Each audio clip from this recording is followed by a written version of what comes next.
But one thing the PhD teaches you is very similar to an entrepreneurial journey because you're there by yourself. Like no one is gonna save you. No one is gonna give you the silver bullet to go through and get it done. So you just have to figure it out. Like there is no golden recipe for it. There is no this amazing way that someone's going to save you. You just have to grind through it. You just have to burn through the midnight oil and get it done. You're listening to the Real Estate Sessions, and I'm your host, Bill Risser. With nearly 25 years in the real estate business, I love to interview industry leaders, up-and-comers, and really anyone with a story to tell. It's the stories that led my guests to a career in the real estate world that drives me in my 10th year and over 400 episodes of the podcast. And now, I hope you enjoy the next journey. 3, 2, 1. Hi, everybody. Welcome to episode 417 of the Real Estate Sessions podcast. As always, thank you so much for tuning in. Thank you so much for telling a friend. I'm going to stay in the proptech space. It's been a little bit of a run here with recommendations from people like Marcy James and Eleni Summershield and a few other people that have just been awesome, introducing me to some of the really brightest minds and just good people. This week, it's going to be Sam Mehrbod, who is the founder of Roomvu, but also has a very interesting background. I love doing research and coming up with like, wow, this person's traveled this path and ended up here. This is amazing. Sam is one of those guys. So let's get this thing started. Sam, welcome to the podcast. Thank you so much for having me, Bill. Super excited to be here and super excited to talk a lot of things, real estate and a lot of things, marketing and a lot of things, how we got here. I think that's what you're about, the stories of every real estate person in this industry. Yeah, I'm a very curious person. I was a big Ted Lasso guy. There's a great quote which says, "Be curious, not judgmental," and I work on that every day. Right, I'm always trying to just ask questions, find out about people. That's how we grow. That's how we build relationships. And in our world, in real estate, that's everything. That is everything. It's amazing. So I'm going to start off the way I always start off. I know you're based in Vancouver, British Columbia, which, by the way, in 1987, my wife and I, our honeymoon started in Vancouver, which was super cool. We stayed down near the park, Stanley Park, at the W Hotel, nice. And ended up by the time we were done with our trip, we ended up in Calgary. Wow. So we went through the Rockies, Lake Louise, Banff. You can imagine the trip we had. It was, all of our friends went cruising in the 80s. I got the wrong complexion for cruising. So we went to Canada and had a blast. Did you have like a physical map going through the Rockies? You go to AAA back in the day, and they created what was called a triptych. Ooh. You just told them where you're starting, where you're ending. And it was a flip map. Interesting. You would flip the pages and eventually, yeah. You have to look it up. Look up triptych. I've seen those. I always wondered how you navigate through them because without a GPS now, I'm like, oh, what's going on? It just doesn't make sense. Why do you need two people to read the direction for you? But yeah. That's what it was. Thanks for bringing that up and dating me. That's okay. So are you a native of Vancouver? No, I moved to Vancouver about 20 years ago. So I was 15 or 16 when I got a scholarship to go to the UK. I was born in Iran, and then I got a scholarship to go to the UK, study computer science. And I was super excited. And I thought, this is what I'm going to do for the rest of my life, just become a computer scientist. So I was a coder. I was writing a lot of I'm proud to say that I wrote the first virus that I could, and I started phishing and all that jazz that I could do at a young age. It was really fun, and then my parents started putting me on the right path where I go to put this in a computing Olympics and so on. So that's a good thing that I did. And then I got a scholarship, went to the UK, studied bachelor and masters there, which was pretty fun. And it was an hour away from London. What school? So it was University of Southampton. The proudest moment is Titanic left from there, and it sank. Oh, so, that's right. So yikes. Okay, yes, that's the. Well, they trying to Well, I know they have a soccer club. Yeah. Or were you into soccer at the time? Yeah. Were they like champions or Yeah, I think they got Division better. They One? Or got better. When I was there, it wasn't that good, but they got better over time. So okay, it's yeah, it definitely has a soccer thing to it. But that's with every city yeah. in the UK. So No, they all do. Depending, they might be 5 divisions down from the Premier League, but they got a club. yeah, they definitely got a club. They're super religious about it. It's like hockey in Canada. Yeah. They're like super religious about it, and you don't mess with them. It's something super serious. Born in Iran, but you do 4, 6, 8 years in London, south of London. Then now you're in Canada. Have you become like a hockey fan or? Get in there, get in there, get in there, get in there. Still like I'm like how does this game work? I'm still like I'm more of a football guy right now, but yeah, the hockey is definitely growing on me, like because that's what you do. Like you just take your friends, watch a hockey Yeah, game. So it's definitely a Canadian thing now. go Yeah, Canucks. go Canucks. Yeah, I even Yeah, know a team. Look at that's that. awesome. Yeah, I was gonna say right now I'm in Tampa, and so we got smoked by the Panthers last night. Oh, It's the Battle of Florida. It's Florida versus the Lightning. So it's a sore spot. I'm not going to talk about that right now. Obviously, you talked about it. You had some. You were very aggressive with your early coding, and then your parents did the right thing. But when were you aware of the fact that you were going to be an entrepreneur? That was your mindset. That it wasn't going to be like you're going to work for somebody. You were going to do your own thing. How old were you? I think this was around age 20 something. I was a residence advisor, like a Okay. warden at a campus at UBC here in Vancouver, and I just realized I'm unemployable. It's just like I have a terrible work ethic. I question authority, and I probably am better off doing my own thing rather than just being employed. So I did it for a year. It was fun. But I always questioned everything. I was like, why are we doing this way? Like, why?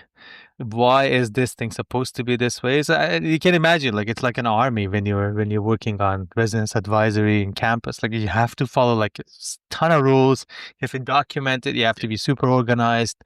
I mean, I'm not gonna compare it to the army, but it was similar style of leadership. Like 16,000 residents, you have to just be super organized and do all that. Looking at your background, things I could kind of pick out of it. One of them was that you were into real estate early. Now, not necessarily, residential real estate selling homes, but you development, investor. I mean, you were rather young when you started in this world, Yeah, right? yeah. What pulled you in?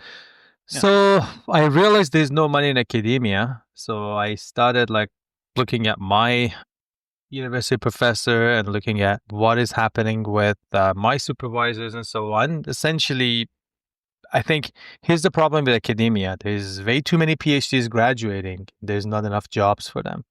And simply the academics don't die. So there's less positions opening up. So I think from Stanford, like the number one university, you go to UBC, which is number 30th in the world. And then from UBC, you don't go to 200, you go to like 1,000 university. It's Wow. just not that many positions opened up. So I figured that I'm not gonna do this. So I started like partnering up with friends and family, friends, and so on, where I could find them, partner up with them, create a fund, build real estate, sell real estate. And like we did a lot of flipping. To this date, we still have that development company. It builds around 30 units a year, I would say. And what I've done is I've kind of just stepped out of that business now. I'm just a silent partner, and there are amazing leaders in it that drive it. And at one point, I realized there's a ton of money selling real estate. So I got my license. I started looking at stats, and I started like building a team. To this day, I still have that team. That's 5 agents that work on the deals that I have, or on the deals that I created over the years, or the units that we build and all that jazz. And then Right. I think it was 2016. I met this guy who was a techie. So I bought his home, like a super expensive home in a decent area. And he's like, well, tell me about your background. I'm like, yeah, I'm a coder. I did this, this and that. And then he started thinking, okay, can we get analytics in real estate? Can we build a platform for real estate analytics and give it to people? so home buyers and sellers use it. So that's probably how everyone enters real estate. They think it's so easy and they can break the market and they can run realtors out of business and they can do an online brokerage and all that jazz. So that's what we did too. We burned a few $100,000 each going into it, spending like 3 years building it, doing like deep analytics into homes and like trying to understand home valuation models and things like that. But we missed one critical component. We didn't know who's going to pay for the product. So we thought it's going to be the buyer or the seller, but obviously no one did. The realtor didn't, the buyer didn't, the seller didn't. So he had this amazing product that was so technical, but no one would use it. So think of it as like a huge home valuation report that gives you like Airbnb estimates, like investment estimates, the growth estimates. It was like a super cool tool, but no one would know about it and no one would pay for it. So that was the problem. Yeah, it almost sounds like an investor tool, almost, right? Yeah, like, you know, how am I gonna use this money I got? Because here's all the options I can use with this market, with these properties, that sort of thing. But yeah, it's having that audience that wants to give you money is kind of important in a startup. Yeah, right. Yeah, and you always think that, well, we've always heard of these stories in real estate where this guy just had a pitch deck, he sold the idea for $1 million and he got rich, and you're like, wow, of course I can do that. How hard can it be? And right. Well, look, you're moving down a better path now. We're going to get there. We're going to talk about that. I want to go back just 1 second. You brushed over quickly, but what drove you to get your PhD while you're not only a full-time job? I'm just guessing you're working like 60, 70 hours a week, yet at the same time, you're down the path to get your PhD. What was driving you there? I mean, first of all, it took 8 years. And they were like, it can take time. Yeah. So it took 8 years, and I just did it like mostly at nights, and I just didn't want to like leave it like not done, right? So it was a big It was a big and it does, like the Persian community or Iranian community is very similar to the German community, where they value education so much. And my mom wanted a doctor and all that jazz, so whatever, let's just do it. Let's just finish it off and hang it in the back here. Not do much with it, but it's just there. That's really, like, I think it's super impressive. You're kind of downplaying it a little bit, but that's really cool. Oh, thank you. But one thing the PhD teaches you is very similar to an entrepreneurial journey, because you're there by yourself. Like, no one is gonna save you. No one is gonna give you the silver bullet to go through and get it done. So you just have to figure it out. Like, there is no golden recipe for it. There is no this amazing way that someone's gonna save you. You just have to grind through it. You just have to burn through the midnight oil and get it done. And I think that's the part that I learned from that experience. And I think that's what everyone should see through that, building a company or building a community or whatever it is that you're building, right? That definitely carries with you through the rest of your life. I mean, that process, that experience, that's awesome. Yeah. So there are a lot of prop tech companies, a lot. A ton. The number's staggering, I'm sure. And a lot of them are offering marketing solutions. And so I'm trying to figure out, where does Roomvu come from? Was it a lack of the video options, maybe, that weren't there as much as the other sorts of marketing? Or was it the quality of the video offerings? Because, obviously video lends itself to being either very high quality, or it can be really low quality. So what was it that got you going and thinking about starting up Roomvu? I think, well, for us, the experience was like this. We were a content, like where the name comes from. We were a 360 company or 360 tours company. And we saw Matterport, we saw iGuide, and all these other players that were emerging. And you're like, we're not going to compete with these guys. So we started having 360 Ryko tours. And we started having just a lot of guys on the ground doing tours. And we wanted to just create amazing content, right? And we had a lot of photographers on contract going into different cities. So we had photographers in San Francisco, LA, and so on. And that was a good business. You do listing content, you do a lot of that. And then one day, some people started reaching out to us. Some of the top realtors in Vancouver and Toronto and LA reached out to us and they were like, Sam, can you help me create market updates? And we're like, okay, well, let's create it. So we created this package, like $200 a month. We send you the photographer, or the videographer, we send you the script. Just read this in front of the camera, and we will create footage and we would send it. And we sold these packages like yearly packages. That's the evaluation. That's the evolution of the product. And then something else happened. Like COVID started happening. People got lazy. They started to cancel a lot of these scheduled appointments. We had to essentially create the footage without the agent in it. They were like, I'll pay you like $200. Create the video for me, brand it to me, but don't ask me to be in it. They're like, okay. That sounds like an agent, right? That sounds like a real estate agent, definitely. Yeah, totally does. Yeah. And then we created these videos. Okay, we were like, okay, you know what? We just charge you $20 because I was so excited. This was like a SaaS product now. So I'm like, okay, well, we're gonna create the video, we're gonna brand it to you, and we're gonna give it to a landing page and share it with your friends and family. Put it on social media, whatever you want to do, and just pay us $20 a month. And that grew us to like 3,000 users, 3,000 paying users and that was like 2020-ish. One problem happened, and that problem was we created these videos, then no one did anything with them. So we would deliver it to Bill's inbox, but Bill was like, okay, what do I do with this now? So we started automatically publishing it on calendars, content calendars, and Facebooks and Instagrams and YouTube and other tools, because that was the automation. That was the way to get it out the window. And then we started adding like lots of branding to it, because branding was super important to these agents, because they wanted a video that looks very authentic. It's hyper local. It's as if it was just created for them.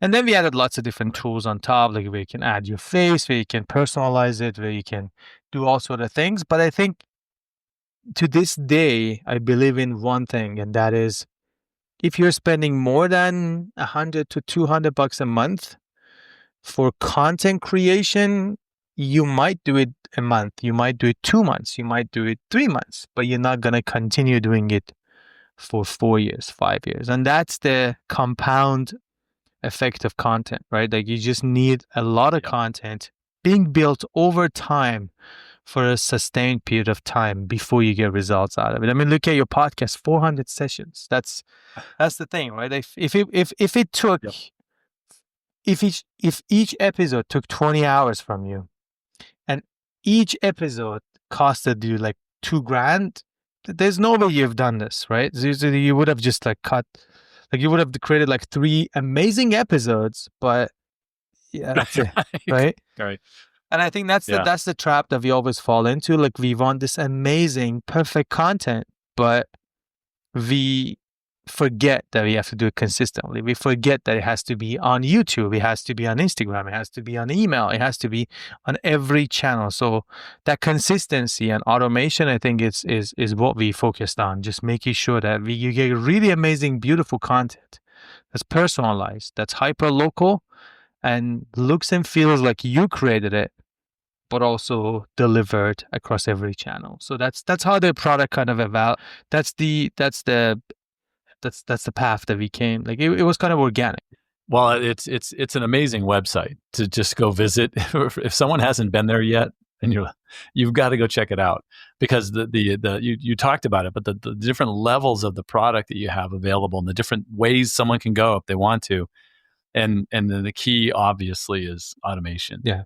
I think anyone who's trying to do anything in the proptech space right now better find a way to, I don't know how to say this other than this way, is keep the agent's hands off of it. Just let them know it's being taken care of in a great way with great content, Yeah, and don't make it too expensive. The moment you go $300, $400, you just lose the battle. Like they don't have that much money, and that's the thing. Like a majority of agents, if you ask for like even like we have a $40 tier or $30 tier that we offer to agents, Sure. and a lot of agents are just that like it, but and they're happy paying that. They get something out of it, and then you have the high producing agents, and I think some like something that I'm always worried about in this industry is like as companies grows and grow this path, they start to cater to the top producing teams and top producing agents because they have all the money and they're the top Yep. spenders. So if you look at every proptech tool in the past like 20 years, they even call themselves the top producers of the industry or the teams or whatever it is. And the problem is what happens to that agent that's rising to the top? What happens to that agent that's just building their brand, building the things? Instead of charging them like thousands of dollars, can you just charge them something reasonable? So they start using the product and start getting value out of it. And become an ambassador, right? Somebody who talks about your product, and all of a sudden, getting a lot of those types of agents is a very, very successful operation. Yeah, definitely. That's cool. I have to ask you this. So you've got a development company doing stuff off to the side. Someone's running that. You've got a brokerage or a team in a brokerage doing some things as well. You're now handling Roomvu. Is there going to be a day where you're going to say, you take over Roomvu, I'm going on to this next thing? I just can't imagine that's not true. I mean, that has to be true, right? Yeah, definitely. I think someday it's going to happen. Yeah, I think it's it's interesting. We had an acquisition offer like about 2-3 years ago from leading industry player, and to this day we don't know if we made the right decision selling or not selling. It was a really good offer, and the idea was we always asked like, can we grow this before like even further or more before we kind of hand it over to someone else to grow it more and do better with it. So that's definitely the question. I think one major problem in proptech space is that most companies are bleeding money and they're not cash positive or cash flow positive. We've tried to be bootstrapped since like 2020. We never raised, and we've been always like we have 80 people on the staff right now, and it's been Wow. a journey of keeping it lean but at the same time try to grow, right? And that's the idea there, just making sure that we're going above and beyond to keep it consistent and at the same time keep it attractive for growth and the next steps. Sam, I want to ask you about your take, because you live in Canada, and you're not part of the NAR lawsuits in any way, shape, or form, really. I don't think. But what's your take on what's going on in the U.S.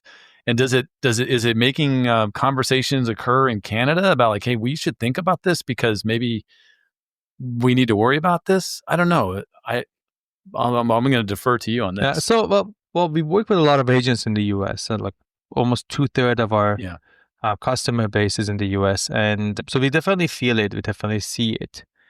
And there is already waves and similar lawsuits coming up against the Toronto Real Estate Board and against CREA, the Canadian Real Estate Association. So we're seeing those. And everyone says we're different, but I'm sure there's going to be that. I mean, as an agent, I can tell you that in the past 10 years, the only thing that has kept with real estate inflation was real estate commissions. And I think that's part of the DOJ like digging into this, like and the public just being a little bit picky on this because, well, like in the heat of pandemic, you could just list a home, get like $50,000 or $60,000 in like expensive areas like Florida or LA or other parts of California. And I think that's where the whole conversation started from. Something interesting about Vancouver has been that since like 20 years ago, our standard commission that would be split it between the two agents was 2.5%, was not 5%. So that's why like Redfins of the industry, they never came here. They were like, well, this is already the standard commission here. And that's why I suppose that's probably the same reason we're not going to have a similar lawsuit, because, well, the commission's are already lower. Having said that, I do think that the future of real estate is where an AI or an engine creates the interest, dispatches it to humans to handle the part of the transaction that's very emotional, and it's going to be like car dealerships. It's going to be like $5,000 max to just flip a home as a commission to that agent. I don't think we're going to see like astronomical commissions for an average home. I mean, that home that's 60 million, yes, like it takes a special skill to sell that, but for an average first-time home buyer home or a condo and in like that complex, you probably don't need that much. That's my take on it. I think like 10 years from now, you're gonna see reduced commissions and a lot more automation in the pipeline of lead generation, home tours, and everything else in between. But the agent will still be needed. It's just going to be a different role, a slightly different role. Yeah, that makes sense. yeah, Did you have the same kind of run that the US did during the pandemic where you thought, oh my God, we're not going to sell anything? And then like 3 months later, the roof blew off the top in Canada as well. it was the same. It was the same. Like full interest rates and demand and everything else. I think Boom. you've seen this probably like multiple times in your career as well. When the market is good, everyone thinks that they are the masters of marketing and they're the gurus that know how to do this. It's an expanding market, so everyone is like rushing to buy, and everyone thinks like they're the kings of real estate. And then when the market drops, everyone just sits on their assets. And it's a game of sustaining until you get capitulated, right? So I think that's what's happening in the stock market right now. At least that's at the time of recording this, and we see this probably the same way in real estate. Like it's got phases, right? So it's got the expansion phase, the cooling down phase, and so on. Sam, this has been great. I'm so glad we got a chance to get this finally into the podcast. You're part of the crew now. Thank you. Thank you. Which is always good. I end every episode since day one with the same question, and I wanted to ask you this as well. This is, what advice would you give a new agent just getting started in the business? Your friends are the last people that will buy from you, and get comfortable with this. Continue. Yeah, I like that. Yeah, because, well, I think that the idea is that you think you have a lot of friends, and especially the closer friends, they've seen you in a different role for a long time, and they've seen you in that different hat, and it's going to be hard for them to see you growing into a different career and doing different things. Family might deal with you, yes, but friends are usually the last people that would actually work with you. Just get comfortable with it. Just generate new leads, talk with other people, and don't get upset. That's just how it's going to be for the next 3 years of your career, and then they would start trusting you, and then they would start doing business with you. Man, I am on a roll here with the podcast. This is episode 417, and no one's ever used that as their response to that question. So congratulations. you and AK both nailed it today. Thank you. That's awesome. Thank you for that. Yeah, that's cool. That's cool. Bill, you're doing so much for the industry. I remember, like, I just want to leave this with the audience. I think we met like 5 years ago in San Diego. And I asked Bill, like, what do you do? And like at that point, I'm used to getting like, I'm the CEO of this, or I'm the leader of this. And Bill is like, I'm just a guy. I'm just a mentor. I'm like, can you explain more? And it's like, nah, you'll find out. So yeah, it took me a while to understand what you do and what impact you're making in the real estate industry. And thank you for all you do. Thank you for all the stuff that you do for the industry. That's super kind of you. Before we go, if someone wants to reach out to you, what should they do? Just come to, Sam at Roomvu.com, and that's ROOMVU.com. If you're asking me why we're called this and we're not called video or something, it's just because we rebranded and pivoted in the middle, and that's where we are. They're just too lazy to change the name at this point. And yeah, that's it. That's awesome, Sam. This really was a lot of fun. We knew that going into it, and I appreciate your kind words and best of luck as you move forward. I can't wait to see an Inman or a Housing Wire or some other Riz Media headline about what Sam's doing now. So it'll happen. I know it'll happen. Thank you. Thank you so much. It was great spending this hour with you, and hope to see you very soon.